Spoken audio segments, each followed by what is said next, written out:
Ever wondered why politicians seem to have an insatiable appetite for wars? Well, let's take a trip down the annals of political history, where it almost seems like a politician's career is akin to a dating show. Only in this twisted version of The Bachelor, the coveted rose is replaced with a shiny, destructive war.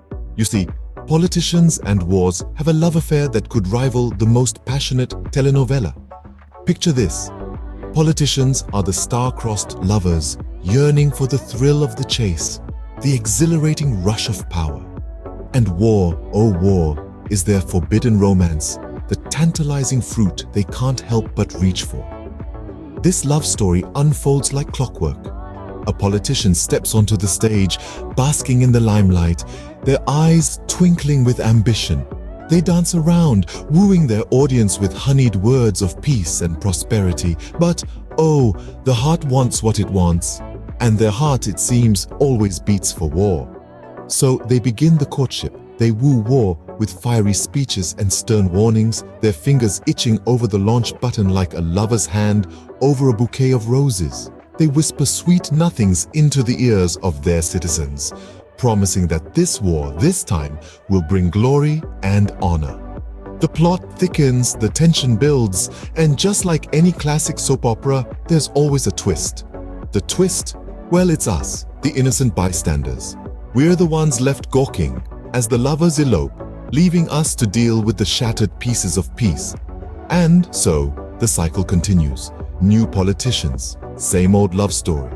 The stage changes, the actors rotate, but the plot, oh, the plot remains a heart-wrenching tale of love and war. This tale is not about star-crossed lovers from feuding families or a damsel distressed by a dragon. No, this is a tale about power, about control, about the intoxicating allure of war. And just like in any good soap opera, it's always the innocent bystanders who get caught in the crossfire. But what if we change the script? What if, instead of sending young people to fight their battles, politicians had to duke it out themselves, gladiator style? Just picture it, folks. On your left, the esteemed senator donned in a suit of armor. I'm talking full-on Russell Crowe in gladiator getup. And on your right, the prime minister, wielding a briefcase that, upon closer inspection, is actually a shield.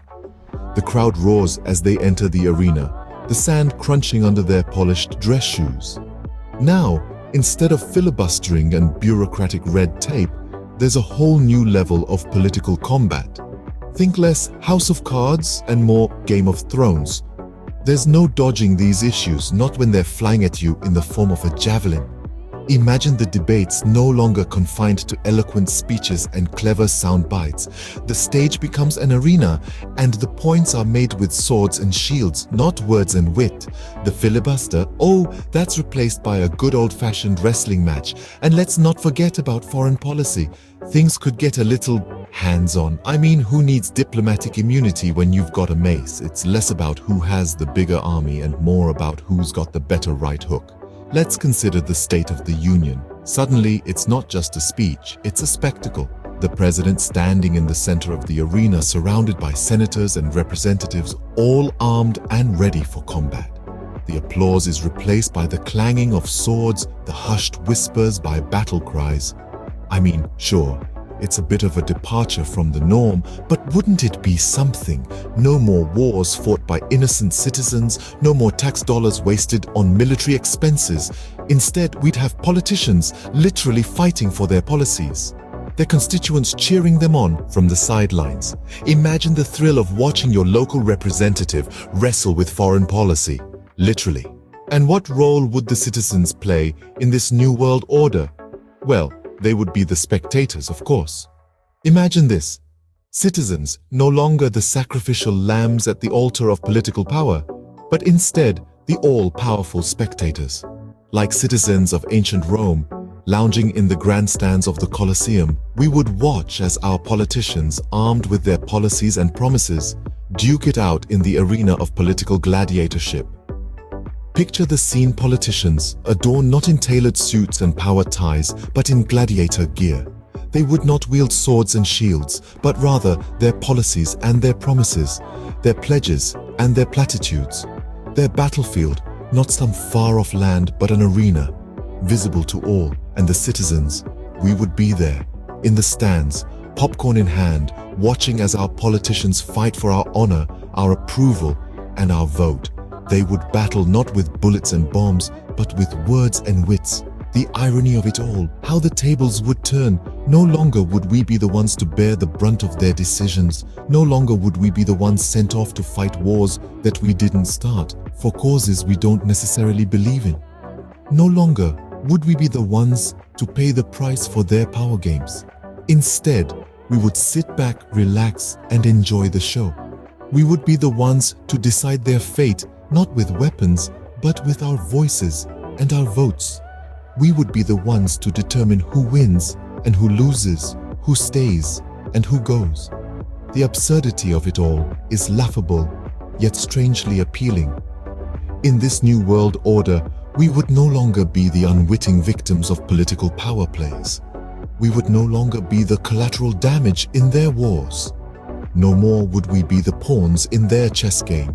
Instead, we would be the ones deciding their fate. And let's not forget about the economic benefits of such a system. Imagine, if you will, a world where we don't squander billions on gargantuan military machines. A world where the concept of defense budget is as obsolete as a VHS tape.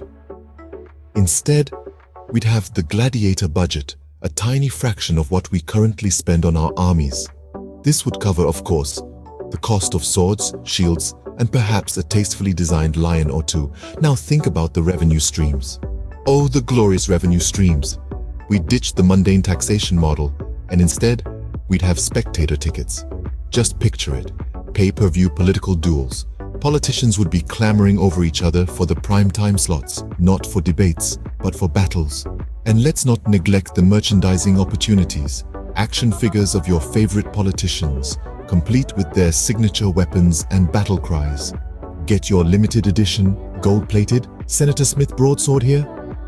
And of course, the employment opportunities. We'd need trainers, armorers, and medics.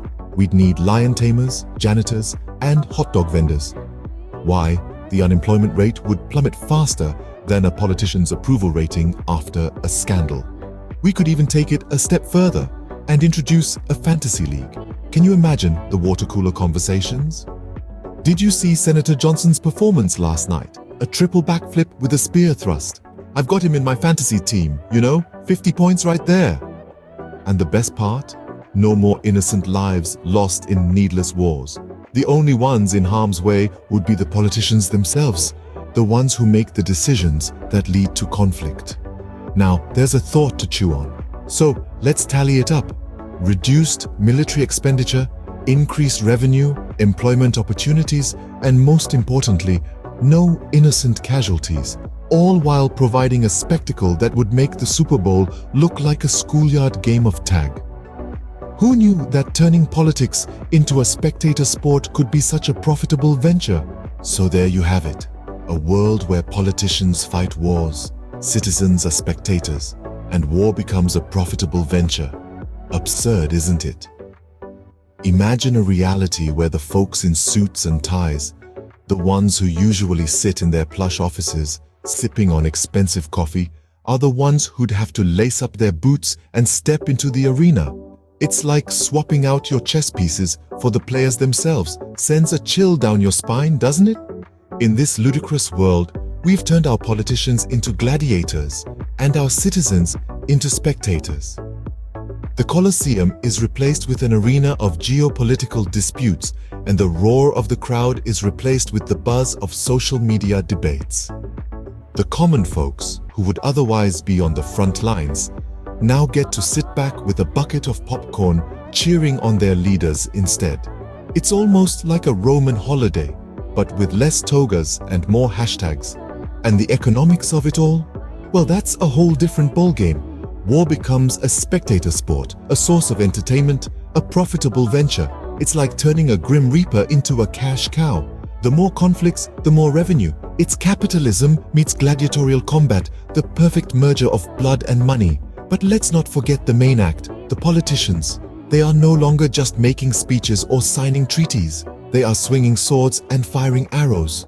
Diplomacy is replaced by combat skills, and political debates are settled not in parliaments, but in arenas. It's a world where the pen might be mightier than the sword, but the sword sure does get the last laugh. But perhaps in its absurdity, it forces us to question the sanity of our own reality. After all, isn't it just as absurd to send young people off to war while politicians sit comfortably at home?